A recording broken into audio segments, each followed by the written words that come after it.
말씀은 우리 사무엘하 3장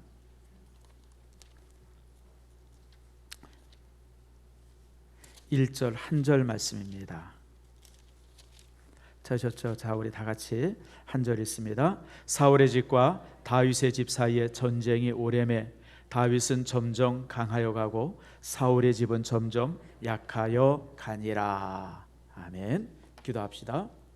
고마우신 아버지 하나님, 참으로 감사하고 감사합니다. 주께서 저들 참으로 사랑하시고 붙들어 주셔서 오늘 이처럼 아버지 하나님께서 저희들 모이게 하시고 또 하나님의 말씀 앞에 우리가 머리 숙이며 또 말씀에 귀 기울일 수 있도록 은혜 주신 아버지의 감사함을 드립니다. 참으로 오늘 이 시간 놀라운 말씀이 우리에게 전해지게 하시고 그 말씀이 우리에게 힘을 주고 용기를 주고 말씀이 우리를 새롭게 하는 축복의 말씀 되도록 주님 인도해 주시옵소서. 특별히 아버지 하나님 간절히 간구합니다. 오늘 말씀을 들을 때 연약한 사람이 힘을 얻게 하시고 말씀을 들을 때 정말 아버지 우리 신앙의 힘이 다시 세워지며 참으로 우리가 하나님 앞에 어떻게 살아야 할지를 다시 한번 결단하는 축복의 시간 되도록 인도해 주시옵소서. 모든 것 주 앞에 감사드리며 예수님의 이름으로 기도드립니다. 아멘. 우리가 가끔 이제 시간이 있을 때 어렸을 때 사진을 볼 때가 있습니다. 아주 빛바랜 사진이죠. 오래된 사진이고 그 사진을 이렇게 볼 때마다 느끼는 게 내가 이런 시절이 있었나라고 하는 생각을 종종 하게 되어져요. 참으로 10대 사진들 또 20대 사진들 보면 천둥 벌거숭이 같은 막 그런 시대였었는데 어떻게 생각하면 이게 내가 맞나 싶을 정도로 이때 야가 내가 맞나 그런 생각을 할 정도로 깜짝 바뀌어져 있는 내 모습을 참 보게 되어집니다.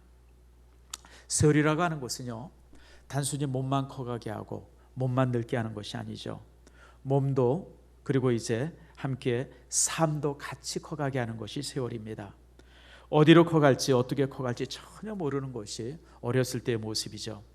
우리도 정신없이 살다 보면 참으로 열심히 살다 보니까 우리가 지금의 내 모습이 되어져 있음을 발견하게 되어집니다. 우리 아이들도 마찬가지고 청년들도 마찬가지요. 우리 여기 보니까 청년이 한 2명 앉아 있는데 앞으로 얘들이 어떻게 될지 어떻게 알겠어요? 지금 하고 있는 일과 이 아이들의 이 청년들의 미래는 전혀 다를 수가 있죠. 지금 하고 있는 일들이 발전돼서 큰 일이 될 수도 있지만 지금 하는 일과는 전혀 상관없이 새로운 일들을 시작해서 정말 20년 후에 30년 후에는 정말 놀랍게 변화되어져 있는 우리 이제 모습들을 이제 보게 되어집니다. 여러분 이처럼 이제 성장이라고 하는 것, 삶의 바뀜이라고 하는 것은 우리가 예측할 수 없고 예견할 수 없는 것이 참 인간의 모습이죠. 저는 그래서 이 과정을 한마디로 요약합니다. 따라합시다. 하나님이 만들어 가십니다. 그래요 여러분, 하나님이 만들어 가세요. 하나님이 만들어 가십니다. 인생은 하나님이 만드십니다. 불안하고 뭐 하나 분명한 것이 없었던 나였지만 그러나 하나님께서는 내 삶의 여러 부분들을 하나하나 만드시고 또 이제 이렇게 조건을 이렇게 제시해 주시고 그러면서 이제 이렇게 참 만들어 가시죠. 그래서 저는 간혹 제 자신을 볼 때마다 하나님께서 만드신 작품 중에 아주 이제 좋은 작품 중에 하나가 내가 아닌가라고 하는 생각을 해봐요. 제 어렸을 때 그 개구장이의 모습들 막 이런 모습 바라보면서 어떻게 이 아이가 지금 정병관 목사가 됐을까? 참 신비 중에 신비죠. 신비입니다. 참 하나님의 신비예요. 여러분, 사람이 생각할 때는 성공도 있고 실패도 있지만 하나님의 작품에는 실패작이 없어요. 하나님의 손에 딱 쥐어져서 하나님이 사용하고 하나님께서 키워가시면요 그 속에는 실패작이 있을 수 없습니다. 여러분, 하나님의 성공한 작품에 덧칠하지 말기를 바랍니다. 덧칠하지 말기를 바라요. 여러분, 만약에 다비치라든지 미켈란젤로라든지 이런 대가가 그림을 그렸는데요 우리가 보고 여기 조금 잘못된 거 있다 하시면 물감 그려가지고 이렇게 딱 칠하면 어떻게 돼요? 아마 쫓겨날 겁니다. 저기 이태리에서 한번 그랬다고 그러죠. 어떤 수도원에 그림이 하나 있는데 그 수도사 할머니 하나가 수녀죠. 그 그림을 보면서 이게 참 너무 오래돼서 바랬다 싶어가지고 그 르네상스 시대 그림에 이제 덧칠을 했어요. 이상하게 만들어놔가지고 그게 이상하게 만들어 놓은 게 지금 더 이제 또 이제 인기가 있어서 사람이 더 많이 보러 온다 그래요. 여러분, 마스터피스, 대가가 만든 작품에는 덧칠하면 안 돼요. 모든 예술 작품이 그렇죠. 여러분, 우리는 대가이신 하나님께서 이만큼 만드셨어요. 그리고 또 앞으로 어떻게 만들어갈지 아무도 모릅니다. 하나님의 만드심에 여러분의 자신을 온전히 맡기기를 축복합니다. 덧칠하지 마세요. 성경은 하나님의 만들어가는 사람이 가득하고요. 그 다음에 또 반대로 하나님의 그 만들어 가심을 거절하는 사람들의 모습들도 종종 발견이 되어집니다. 참 신비 중에 신비인 것 중에 하나가 예수님의 12제자죠. 여러분, 예수님의 12제자, 예수님이 선택한 12제자는 갈릴리 바다에서 주변에서 선택을 했어요. 갈릴리 지역이라고 하면 지금으로 말하면 저 외지, 아주 그 시골 지역, 그냥 이렇게 천한 사람들, 못 사는 사람들이 모여서 사는, 빈민들이 모여 사는 그런 곳이 이제 갈릴리 바다입니다. 그 지역에서 이제 어울려 살던 사람들, 어부들, 또 아니면 무슨 세금쟁이, 또 나름대로 독립운동한답시고 그냥 펄펄거리고 다니던 사람들, 이런 사람들 12를 모아서 주님께서 제자를 삼으셨어요. 주님께서는 그들을 정말 교육함으로 인해서, 또 설교함으로 인해서, 또 어떤 때는 능력을 주면서 여러 모습을 가지고 그들을 3년 동안 키워서 이제 제자를 만듭니다. 정말 무지렁이 같았었던 베드로가 수제자가 되었고요. 아주 얍삭 빨았던 그리고 또 아주 성질 고약했던 요한 같은 사람이 나중엔 사랑의 사도가 되어지고, 모든 사람들이 그냥 완전히 뒤바뀌어져서 새 사람이 되어져요. 이게 그리스도인이에요. 그리스도인이란 새 사람이 되는 사람 거예요. 과거의 내 모습이 물론 처음부터 그렇게 바뀌지 않았죠. 요한 사도 같은 사람은요, 예수님을 쫓아다니면서 그 속에 그냥 막 우락부락한 모습이 그냥 그대로 남았어요. 그래서 껄핏하면 성질내고 그냥 화내고, 그냥 한 번은 사마리아 지역에 가서 전도하려고 그러는데 사마리아 사람들이 못 들어오게 해요, 마을을. 그랬더니 요한이 뭐라 그래요? 주님, 벼락을 내려가지고 저놈들 다 죽여버리자고. 여러분, 이게 제자라고 하는 사람이 할 말입니까? 요한이 그랬던 사람이에요. 그래서 하도 그냥 버럭, 요즘 이러면 뭐 코미디언 중에서 뭐 버럭 화잘 내는 사람 하나 있다면요, 요한이 그랬어요. 그래서 예수님이 요한에게 별명을 붙여줬어요. 그 별명 이름이 뭐예요? 보안에게 우리의 자식, 천둥의 자식이라고. 하도 성질을 많이 내니까 천둥의 자식이라고 붙여줬는데 나중에 그가 뭐가 돼요? 사랑의 사도가 되잖아요. 그래서 이렇게 그냥 그 성품들이 완전히 뒤바뀌어지는 것, 이것이 바로 그리스도인의 모습이에요. 베드로도 그랬어요. 얼마나 나서기 좋아했어요. 베드로는 다혈질 중에 다혈질이에요. 그냥 껄핏하면 맨 앞에 서지 않으면 견디지 못하는 사람이 베드로였었는데 나중에는 신실한 사도가 되어지고 순교자가 되지 않습니까? 그 중에 한 사람이 이제 가룟 유다입니다.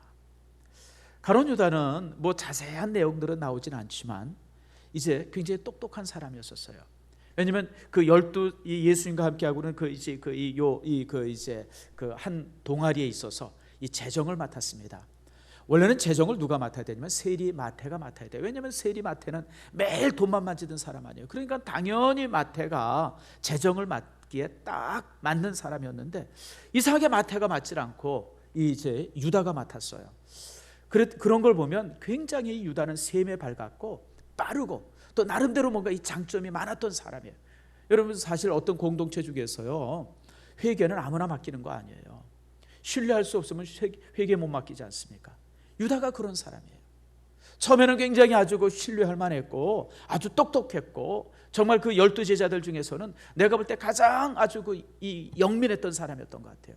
그러니까 세리였었던, 돈만 줬던 그 마태를 지키고 예수님 이제 회개가 되어졌죠. 그런데 그는 예수님과 함께하면서 항상 딴 생각이 있었어요. 드러나질 않지만 교묘하게 사람들 선동하고, 교묘하게 선동하잖아요. 여러분, 그 예수님의 머리에 향유를 붓는 사건도 교묘하게 선동을 해가지고 다른 제자들로 하여금 막 화내게 만들고, 이런 일들을 이 유다가 쭉 했어요. 그래서 마지막에는 예수님을 이제 이렇게 팔기까지 하죠.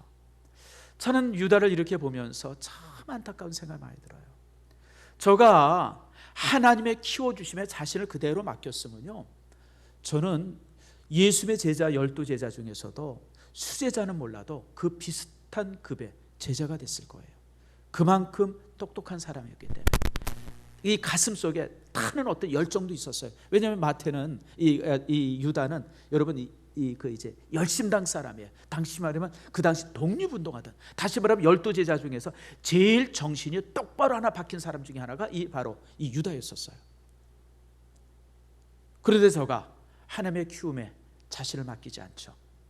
계속 거절하고, 그리고 항상 주변에서 딴 생각하고, 그리고 예수님을 은30에 팔고, 결국 그것으로 인해서 참 이 마태는 자신이 가장 위대한 자리에 있을 수 있었는데, 이 가룟 유다는 가장 나락으로 떨어집니다. 천국의 정점에 있을 수 있는 사람. 여러분 계시록에 보면 12문이 있잖아요. 그 12문이라는 12제자를 상징하는 거예요. 천국의 한 문이 될 수 있었던 사람이었는데 지옥의 가장 밑바닥에 떨어지는 사람이 되고 맙니다. 참으로 하늘의 정점에 있던 사람이 지옥의 맨 끝에 선 사람, 그가 바로 가룟 유다죠. 그래서 저는 성경을 읽다가 가룟 유다를 발견할 때마다 참 마음이 안타까워요. 야, 사람이 이렇게 몰락할 수도 있구나. 이렇게 몰락할 수 있구나. 요즘으로 말하면 최고의 재벌이었던 사람이 그냥 이 노숙자가 된 것과 똑같은, 정말 이게 표현할 수 없을 정도로 그렇게 그 비참함으로 인생이 맞춰지는 사람이 가룟 유다죠. 사실 구약 성경에도 보면 이런 인물들이 자주 나옵니다. 그 중에 하나가 사울입니다. 오늘 우리가 사울에 관한 말씀을 간단하게 읽었지만요, 이 말씀은 오늘 제가 설교하는 이 설교의 전편은 사무엘 상서 전체에 관한 설교의 내용입니다. 자, 이 사무엘 상서는요, 다윗과 사울 두 사람이 등장하고 두 사람이 끊임없이 갈등하는 모습이 사무엘 상서 전편에 이제 그려져 있습니다. 이 두 사람은 굉장히 공통점이 많습니다. 둘 다 영웅입니다. 영웅이에요. 사울도요, 다윗에 못지않은 영웅입니다. 우리는 다윗이 굉장히 대단한 영웅으로 생각하지만 사실은 사울이 훨씬 더 큰 영웅이었었어요. 사울은요, 다른 사람들보다 어깨 하나가 많았어요. 그러니까 다시 말해 키가 한 190 정도 됐던 사람입니다. 기골이 장대했던 장사입니다. 동시에 이 두 사람은 보잘것없는 가문에서 탄생한 사람입니다. 사울도 사실 보잘것없는 가문에서 탄생한 사람이고요, 다윗도 마찬가지입니다. 다시 말하면 개천에서 용난 사람입니다.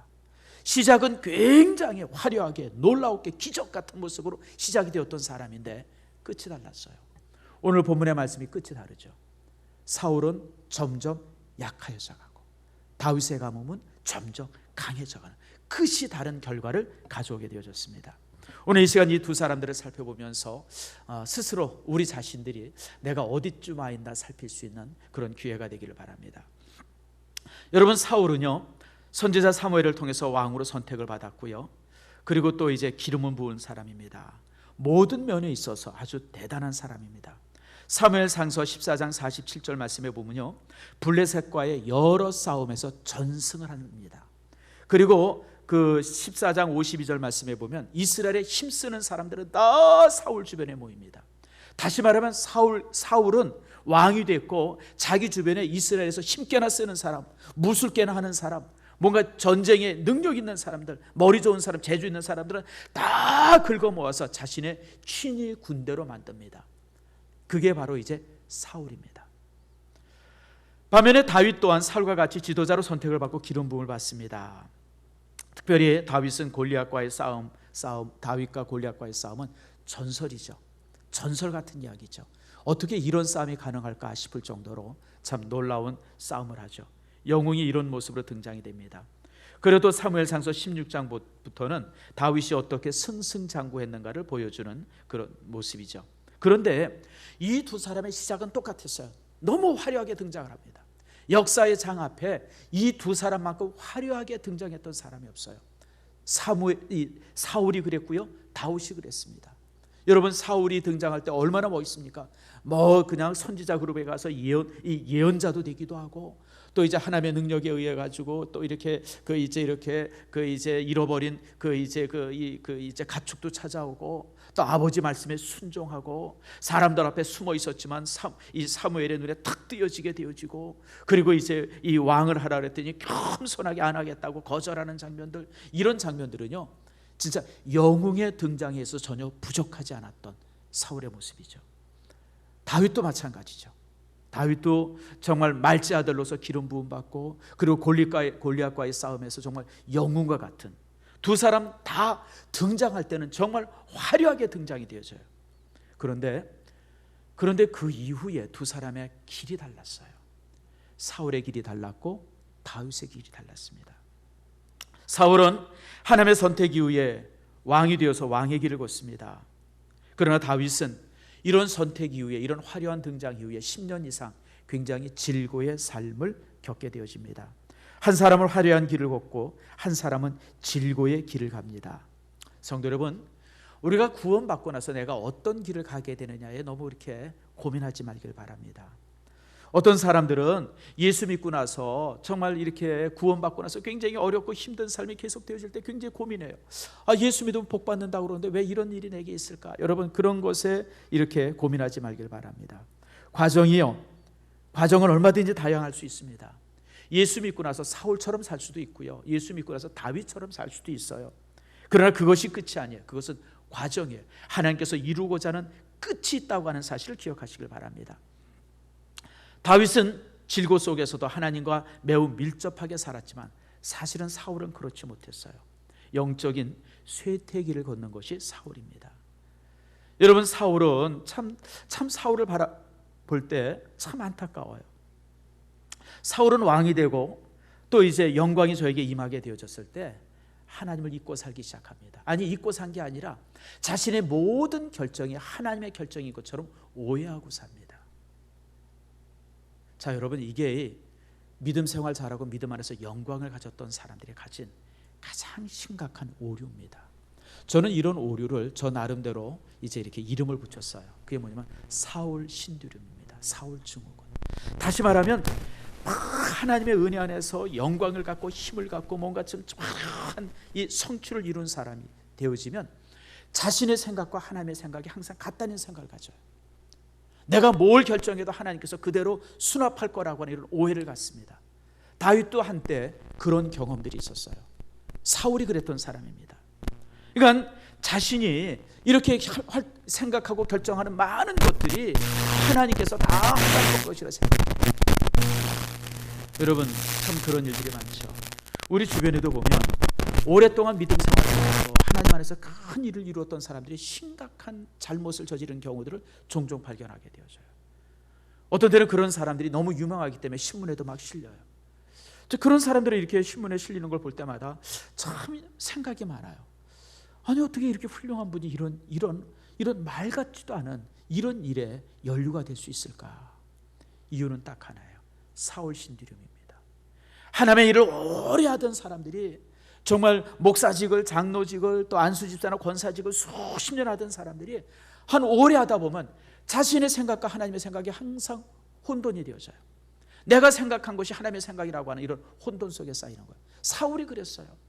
하나님과 굉장히 멀리 있으면서 생활하면서도 자신은 하나님과 동행한다는 것처럼 막 그런 생각을 갖고, 사무엘 선지자로부터 그렇게 책망을 들어도 전혀 하나님과 상관없이 살면서도 하나님의 어떤 이 인준 받아서 사는 것처럼 그렇게 이 혼란스럽게 살았던 사람이 사울이었었어요.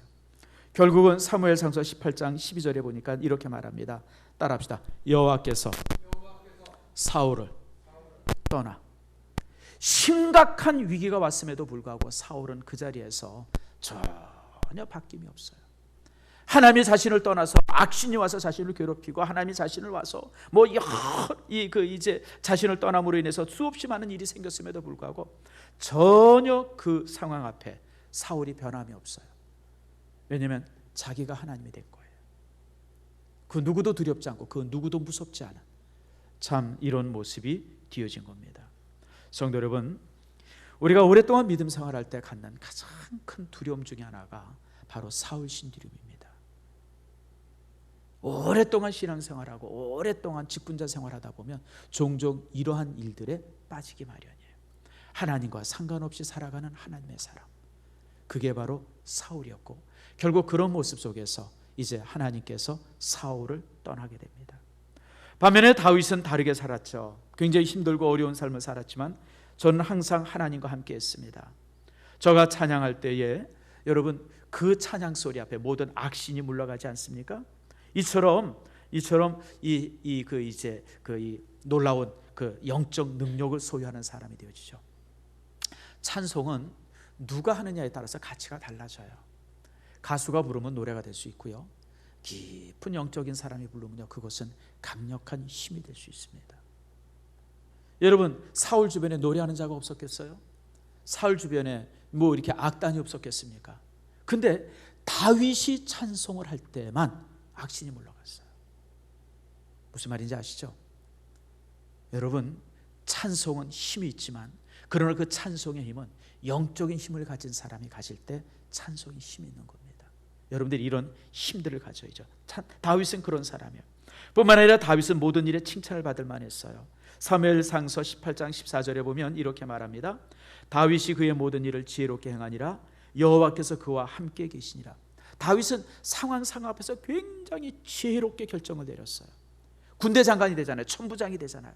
천부장이 되어지면 그 젊은 나이에, 이제 20대 초반의 나이에 천부장이 됐으니까 얼마나 대단하지. 그 밑에 나이 많은 이 장수들도 있었을 것이고, 뭐 펄펄한 사람도 있을 것이고, 그 1000명을 거느리는데 이게 어떻게 쉬운 일이겠어요. 그런데 그 약관의 젊은이가 하나님이 함께 하시니까 아주 지혜롭게 결정을 해요. 지혜롭게 하나님이 함께 하시고, 뿐만 아니라 하나님이 함께 하시니까 다윗은 항상 그 목표를 정확히 알았어요.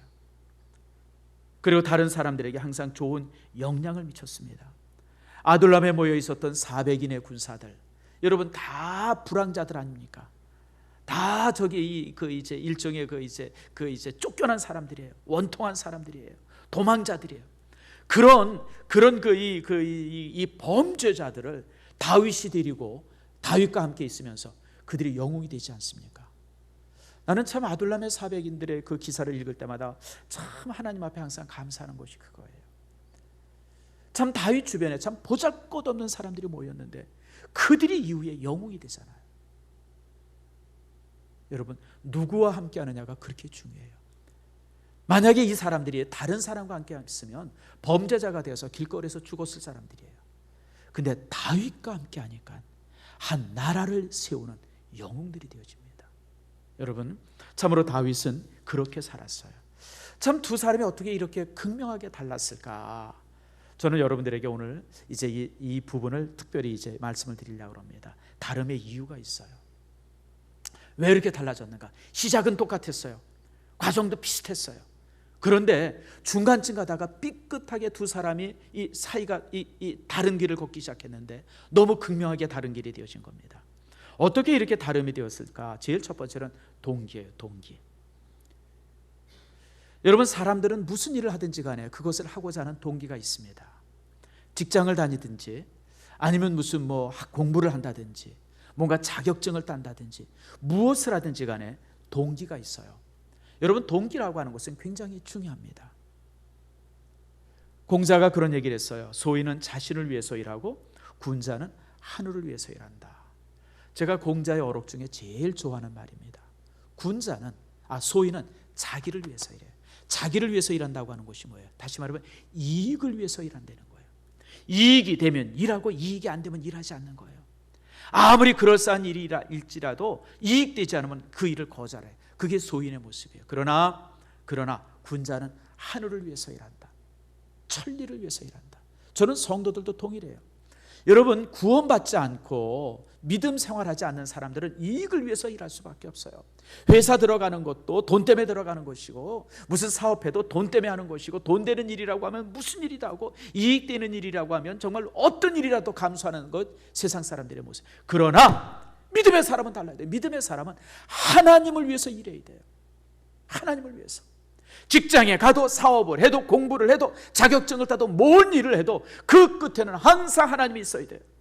그 시작도 하나님과 함께 해야 되고 그 과정과 끝도 항상 하나님과 함께하는 것, 그것이 바로 믿음의 사람이에요. 사울을 봅시다.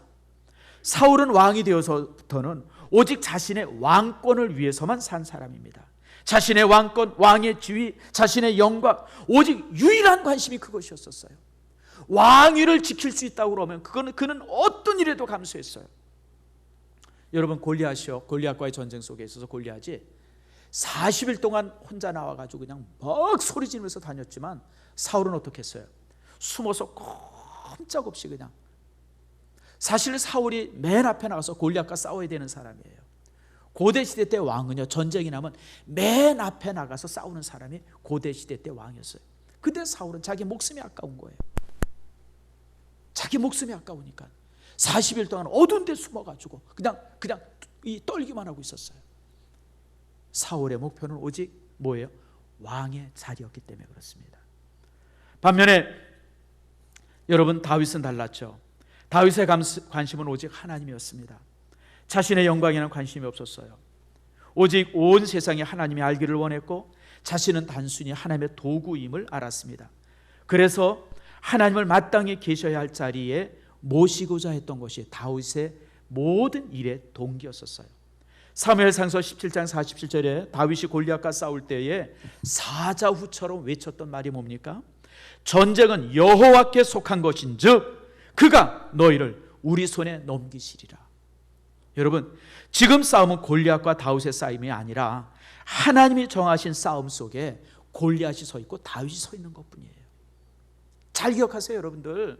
여러분이 어떤 그 큰 어려움들, 큰 일 앞에 있다고 그러면 여러분, 하나님의 일이 아닌 일이 세상에 어디 있어요? 하나님을 벗어난 일이 어디 있습니까? 여러분, 전쟁뿐 아니라 사업, 가정, 자녀 키움, 나라 모든 것이 하나님께 속해져 있어요. 그 어떤 것도 하나님을 벗어날 수 있는 일에는 없습니다. 하나님을 벗어나서 되어지는 인생의 일이란 이 땅에 단 한 홀도 없다고 하는 사실을 기억하세요. 전쟁뿐만이 아니라 여러분의 모든 일들, 자녀 키우는 일들, 가정사의 일들, 부부의 일들, 모든 일들이 다 하나님의 일이에요. 하나님이 하시는 일 속에 지금 여러분이 서 있을 뿐이에요. 다윗의 믿음이 그것이었어요. 누군가가 골리앗을 물리쳐요. 근데 골리앗 앞에 서는 사람이 누가 되느냐가 중요한 거예요. 원래는 사울이 돼야 할 자리인데 사울이 그 자리에 서지 않으니까 다윗이 쓴 것뿐이에요. 아세요, 여러분들?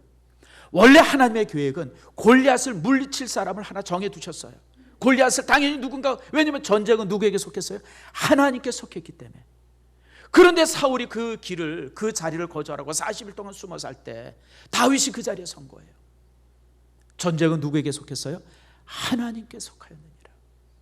전쟁은 하나님. 그래서 다윗이 그 속에서, 사울이 섰으면 사울이 승리했을 자리인데 사울은 자신의 목숨이 아깝기 때문에, 자신의 왕권이 아깝기 때문에 숨었고, 다윗은 하나님의 영광이 손상됨을 저가 참 아프게 여겨서 그 자리에 섰던 거예요. 성도 여러분, 무엇을 하든지 간에, 여러분들이 그 어떤 일을 하든지 간에 항상 하나님이 동기가 되기를 축복합니다. 하나님의 나라가, 하나님의 영광이, 하나님의 존엄이 그 모든 일에 있어서 시작점이 되어야 돼요. 그럴 때 하나님께서 우리의 삶을 영광스럽게 만들어 주십니다. 두 번째는요, 목표가 달랐어요. 다시 한번 말하지만 사울의 관심은 오직 자신의 왕위를 지키는 것이었어요. 왕위를 지키는 것이 저의 유일한 관심이었습니다. 하나님이 주신 왕위가 저의 우상이 되어진 겁니다. 성도 여러분, 우리가 살다 보면 하나님께서 내게 주신 축복이 나의 우상이 될 때가 종종 있어요. 하나님이 주신 직업, 하나님이 주신 자녀, 하나님이 주신 재능이, 하나님이 주신 그 무언가가 내게 우상이 되어져서 그것 때문에 내가 하나님을 멀리하는 그런 일들이 종종 생겨요. 사울에게 왕권을 주신 것은 하나님이에요. 근데 사울은 그 왕권을 지키기 위해서 하나님이 멀어진 거예요. 이해가 되세요? 하나님이 여러분에게 물질을 주셨어요. 근데 그 물질 지키려고 하나님과 멀어지는 사람을 종종 봐요. 하나님께서 여러분에게 자녀들을 주셨어요. 근데 그 자녀들 지키느라고 하나님과 멀어지는 사람이 있어요. 하나님이 여러분에게 참 놀라운 어떤 직위를 주셨는데 그 직위 지키느라고 하나님과 멀어지는 사람이 있어요. 내가 누구라고는 얘기하지 않지만 과거에 대통령 한 분이 참 대통령이 될 때는 얼마나 하나님 앞에 정말 참, 난 지금도 그 기억이 돼요.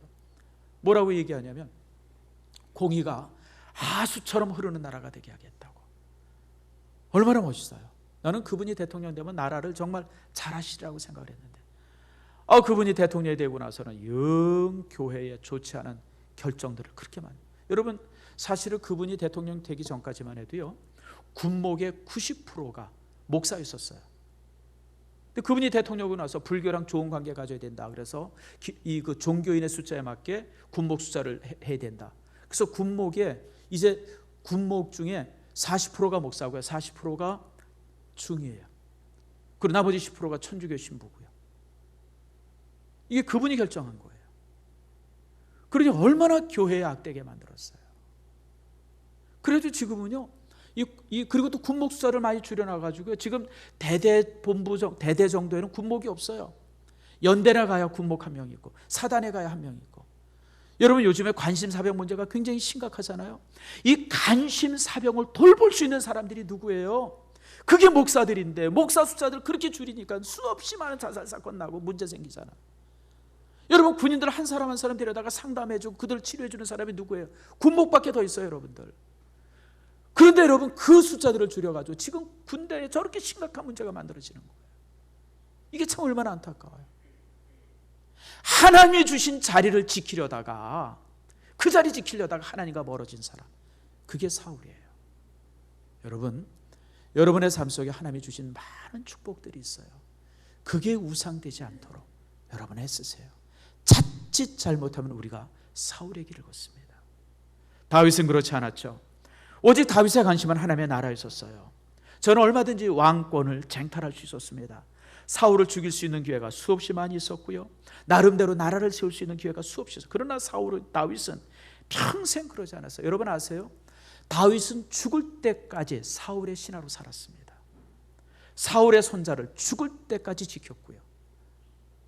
여러분, 이게 쉬운 게 아니에요. 이 왕조가 바뀌면요, 이전 왕조는 씨를 말립니다. 우리나라 고려 시대를 세웠던 씨가 무슨 씨예요? 여러분, 왕씨 아닙니까? 다시 말해 우리나라의 최고의 명문가는 전주희 씨가 아니에요. 왕씨입니다, 왕씨. 그런데 우리나라 왕씨 있어요? 중국집에만 왕씨가 있죠. 여러분, 왜냐하면 조선시대가 되어지면서 이성계가 우리나라에 있는 모든 왕씨들을 다 죽입니다. 그래서 그 왕씨들이 점 하나 찍어가지고 이제 옥씨가 되든지, 네모 그려가지고 밭전자에서 전씨가 되든지, 가 씌워가지고 온전전자 만들어서 전씨가 되든지, 그게 다 조상이 똑같아요. 한 왕조가 바뀌면 이전 왕조는 씨를 말립니다. 근데요, 다윗은요, 무비보셋을 자신이 죽을 때까지 돌보잖아요. 다윗은 죽을 때까지 사울의 신하로 삽니다. 왜냐하면 다윗의 관심은 왕위가 아니라 하나님의 나라였기 때문에 그래요. 하나님의 나라였기 때문에. 여러분, 목표가 달랐어요.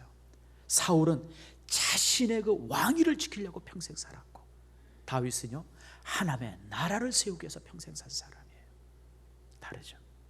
셋째는 혼자 있는 시간입니다. 참 이게 오늘 제가 설교하려고 하는 설교의 이제 포인트가 여기입니다. 시편을 통해서 알듯이 다윗은 혼자 있을 때 항상 예배하고 기도했습니다. 시편 전체가 다윗이 고난받을 때, 아픔을 당할 때, 어려움 당할 때, 외로울 때, 힘들 때 썼던 시편들이 대부분 시편에 남아 있습니다. 양을 치면서 홀로 있을 때 주야로 주님을 묵상했고요, 적에게 쫓기고 참 이렇게 창피당할 때 깊은 기도 생활합니다. 혼자 있을 때, 여러분, 아무도 주변에 없다고 생각할 때, 그때 다윗은 하나님을 만날 때라고 생각했어요.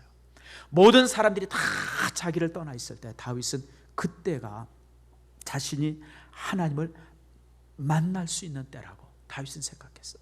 사람들이 다 떠나서 다윗이 외톨이가 되어졌을 때 하나님 외로워요, 쓸쓸해요, 힘들어요. 다윗은 그런 생각하지 않고 그 혼자 있는 시간을 영혼의 지성소로 만들었던 사람입니다. 그래서 다윗이 위대한 사람이 된 거예요. 여러분, 내가 혼자 있을 때 무엇을 내가 하고 있느냐에 따라서 그 사람의 가치가 결정이 되어져요. 혼자 있을 때 쓸데없이 그냥 게으르고 나태하고 그냥 뒹굴뒹굴하고 그냥 그런 사람들은요, 사람들 앞에 섰을 때도 똑같은 모습이 될 수밖에 없어요. 그런데 혼자 있을 때 자기의 내면의 힘을 키워요. 독서하고 말씀 읽고 기도하고 묵상하고 깊이 영적인 시간을 갖는 사람들은요, 그런 사람들이 사람 앞에 딱 섰을 때는요, 영웅이 돼서 섭니다. 아세요, 여러분? 사람은요, 혼자 있는 시간이 굉장히 중요한 거예요. 인생을 골방에서 시작하는 사람과 인생을 화려한 군중에서 시작하는 사람은 전혀 달라요. 끝이 달라요. 다윗의 힘은 바로 골방에서 만들어진 겁니다. 그러나 사울은 어떻습니까? 사울은 이 성경 어디를 보듯이 사울이 예배했고 기도했다고 하는 기록이 없습니다. 사울은 혼자 있는 시간에 권력욕에 불타서 주변을 불꽃 같은 눈으로 감시하는데 모든 시간을 사용해요. 어떤 놈이 혹시 배반하지 않을까? 어떤 놈이 혹시 쿠데타 일으키지 않을까? 어떤 놈이 어떤가? 그래가지고 그냥 감시의 눈을 가지고 혼자 있을 때마다 그냥 두리번 하는 것이 사울의 모든 모습. 결국 성경은 악령이 사울을 희롱했다고 기록하고 있어요. 여러분 꼭 기억하세요. 온전한 성도 안에는 악령이 가까이 다가오지 못합니다. 왜? 우리가 그리스도 안에 있기 때문에. 근데 내 영혼이 어둠 속에 있으면 내 영혼은 사단의 놀이터가 됩니다. 아세요, 여러분? 귀신 들린 어느 성도가 귀신 들렸다. 여러분, 그거는 그 영혼 자체가 이미 이 귀신을 초청했기 때문에 어둠 속에 있으니까 귀신이 들리지. 여러분, 우리가 온전한 성도 안에, 여러분 생각을 해보세요. 건강한 성도 안에 병균들이 침입합니까? 침입했다가도 다 가죠, 여러분들. 우리 몸속에 하루에도 수천의 병균들이 왔다 가요. 독감균도 수없이 왔다 갔다 하고 감기균들 무슨 이런저런 균들이 수없이 왔다 가지만 건강한 사람에게는요 그런 것들이 감히 자리 잡지 못해요. 근데 약한 사람은요 작은 균 하나만 와도 그냥 병에 걸리잖아요. 제 후배 목사 아버님이 얼마 전에 이제 응급실에 가서 막 치료를 받았는데 그 응급실에서 폐결핵을 알았어요. 전염이 됐어요. 나는 결핵이 그렇게 급성으로 오는 걸 처음 봤어요. 이건 몸 안에 그냥 저항력이 하나도 없게 되어지니까 그냥 갑자기 결핵이 걸려가지고 중환자를 실게 했어요. 여러분, 스스로 내가 영적인 강건함이 있으면요 절대 악한 것이 내 주변에 오지 못합니다. 이상한 사람이 내 주변에 주리번거려요. 어떤 장로님이 그랬다고 그러죠. 하도 신천지가 찾아오니까 하루는 펑펑 울더래요. 그러니까 이 신천지가 너무 신이 나가, 신천지가 여호와적인 신이 나가지고 드디어 이제 한 건 했구나. 그랬더니 울면서 그러더래요. 하나님, 내가 얼마나 똥같이 살았으면 이렇게 똥파리들이 이렇게 모이니. 근데 맞아요, 여러분. 똥같이 살았으니까 똥파리가 오죠. 자꾸만 이단들이 여러분 주변에 배회하는 것은요 이유가 있어요. 넘어갈 것 같아서 그래요, 여러분들. 단호하면요 이단이 한번 와서 쿡 찔러봤다. 너무 무섭게 단호하면요 절대 이단 근처 오지도 않아요. 근데 여호와 증인이 매일마다 문 두드리고 신천지가 매일 와서 껍적거리면 이유는 딱 하나예요. 내가 지금 흔들거리고 있어서 그래. 요거 잘하면 넘어가겠다 싶으니까. 아세요, 여러분? 기억하세요, 여러분들. 자기 건강은 자기가 만드는 겁니다. 여러분, 혼자 있을 때 어떤 생각을 하느냐가 다른 사람이 함께 있을 때 어떤 행동을 하느냐를 결정합니다. 제멋대로의 삶은 인격 파탄을 가져오지만요 자기 수용의 삶은 훌륭한 품성을 만들어요. 여러분, 혼자 있는 시간에 말씀 보고 특별히 독서들 많이 하고 그 다음에 기도 시간과 묵상의 시간들을 많이 가지세요. 그런 내적인 힘을, 내공을 키운 사람들은요 나중에 사람들 앞에 섰을 때 영웅처럼 서요. 영웅처럼. 여러분, 오늘 다윗의 모습을 봅시다. 다윗은 그렇게 살았어요. 들판에서 양을 치면서요 그 시간이 혼자 있는 시간을 그냥 공상이나 하고 하늘만 쳐다보고 있었던 것이 아니라 충분하게 신앙의 힘을 키워요. 그러니까 여러분, 후에 골리앗과 싸우러 갈 때에 형제들이 다윗을 그렇게 조롱할 때 다윗이 조용히 넘기잖아요. 네가 그럴 줄 알았어. 너 잘난 척 잘하더니 이놈의 새끼 어딜 여기 와서 또 그냥 잘난 척해. 그리고 형들이 다윗을 얼마나 야단을 쳐요. 근데 다윗이 형들한테 대답해야 안 해요. 한마디도 대꾸하지 않잖아요. 어떻게 해요? 그 비난을 온유함으로 받아들이고요 험담을 점잖게 받아들입니다. 사람들의 신뢰랑 비판 앞에서 다윗은요 대범한 인격을 가져요. 주변 사람들이 뭐라 그래도 아이 그냥 그럴 수 있지 뭐. 여러분, 그럴 수 있죠. 사람이 지나가면 개는 어때요? 개가 목사 알아봐요, 못 알아봐요? 목사 누가 알아봐요?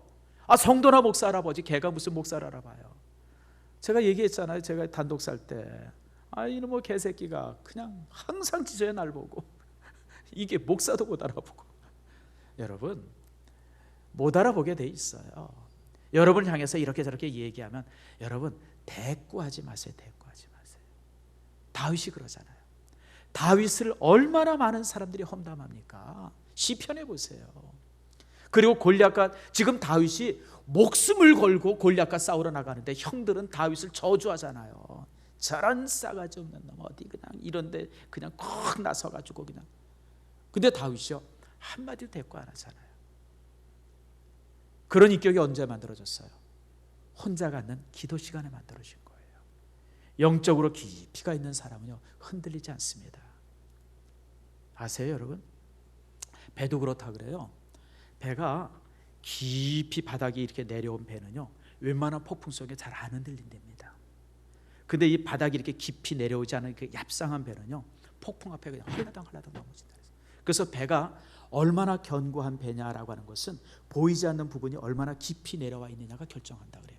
그렇게 깊이 내려와 있으면요 폭풍 속에 잘 안 넘어진다 그래요. 인격도 그래요.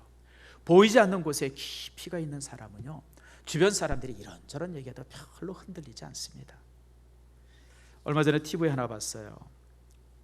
호날두는 천재가 아니다라고 하는 내용이에요. 우리는 축구선수 호날두가 천재라 그러잖아요. 메시랑 호날두 두 사람이 천재라 그러잖아요. 근데 거기 이제 호날두는 천재가 아니다 그러면서 이렇게 이 영상이 하나 떴어요. 한 작년에 떴어요. 그 내용이 뭐냐면 이제 경기가 끝나고 나서 비가 억수로 오는데 호날두가 혼자 나가서 막 연습을 하는 거예요. 그날 안 된 거. 비가 억수로 쏟아지고 나머지 사람들은 다 라카룸에 가든 집에 가든 다 쉬는데 이 친구는 혼자 남아가지고 그 안 되는 혼자 그냥 계속 볼을 차는 거예요. 그날 해서 안 된 거. 그러면서 그 멘트가 뭐가 떴냐면 호날두는 천재가 아니라 연습벌레다. 아세요 여러분? 신앙에는 천재가 없어요. 내가 영혼의 지성소를 얼마나 깊이 있게 가지고 있느냐, 그게 믿음의 힘을 결정하는 거예요. 혼자 있는 시간에 쓸데없는 시간으로 다 보내버리고요 사람들 앞에 서가지고 그냥 추풍 낙엽처럼 흔들려요. 근데 다윗처럼 혼자 있는 시간에 깊이 있게 묵상하고 하나님과 함께하는 사람은요 많은 사람들 앞에 섰을 때 영웅처럼 서요. 뭔 소리를 해도 그런 것에 흔들리지 않습니다. 뭐 비난의 소리, 무슨 뭐 악담의 소리. 여러분 다윗이 여러분 골리앗 앞에 섰을 때 얼마나 영웅적이에요. 어떻게 그런 소리를 할 수 있어요? 10대 말의 청년이 어떻게 그렇게 위대하게 외칠 수가 있어요? 우연히 나왔어요? 세상에 우연이 어디 있어요? 사람이 툭 쳐서 입에서 툭 나오는 말이요 그 사람의 진심이에요. 아세요? 생각 많이 해서 뱉은 말은 진심이 아니에요. 꾸밀 수 있어요. 근데 툭 쳤는데 입에서 툭 나와요. 그게 그 사람의 본성입니다. 다윗이 그랬어요. 그게 왜 가능해요? 혼자 있는 시간이 삶의 지성소였기 때문에 그래요. 기도하고 묵상하고. 여러분, 그래서 신앙의 긴 여정은 골방에서 시작하는 거예요. 아세요? 하루는 언제 시작해야 돼요? 하루는 새벽 예배를 통해서 하루를 시작하는 거예요. 골방에서 하루를 시작하고 골방에서 인생을 시작하는 사람들은 승리할 수 있어요. 말씀을 맺습니다. 사울도 그렇고 다윗도 그렇고 시대의 영웅이었습니다. 시대의 영웅이었지만 끝이 달랐어요. 나는 사울의 삶을 볼 때마다 너무너무 안타까워요. 세상에 이 대단했던 사람이 어떻게 이렇게 인생을 비참하게 마치는가? 그거는요 아까도 얘기한 것처럼 다름의 이유가 있어요. 동기가 달랐죠. 사울은 자기를 위해서 일한 사람이에요. 사울은 하나님이 주신 그 축복이 우상이 됐던 사람이에요. 그리고 혼자 있는 시간에 그저 다른 사람 감시하고 그저 그냥 뭐 혼자 있는 시간에 그냥 뭐 다윗 어떻게 하면 죽일 수 있을까 그거 그냥 계획하고 한 번도 혼자 있는 시간에 기도하고 혼자 있는 시간에 찬양했다고 하는 기록이 성경에 없어요. 그러나 다윗은 어땠습니까? 다윗은요 하나님의 나라가 항상 삶의 목표가 됐고 하나님의 영광이 그 모든 일의 시작이었었어요. 뿐만 아니라 혼자 있을 때 항상 예배하고 기도하고 혼자 있을 때 하나님 말씀 묵상하는 시간으로 그의 대부분의 시간을 보냈어요. 그럴 때 사람들 앞에, 그럴 때 골방에 있던 사람이 턱 군중 앞에 나타나니까 영웅으로 나타난 거예요. 영웅이 골방 속에서 그렇게 있을 때 사울 앞에서 어떻게 나타나요? 졸장부로 나타나잖아요. 숨어가지고 40일 동안 버들버들 떠는 사람이 되잖아요. 골방에서 무엇을 했냐에 따라서 사람의 가치가 그렇게 달라지는 거예요. 성도 여러분, 여러분의 아름다운 골방, 깊은 골방의 시간을 갖는 축복이 여러분 안에 있기를 축복합니다.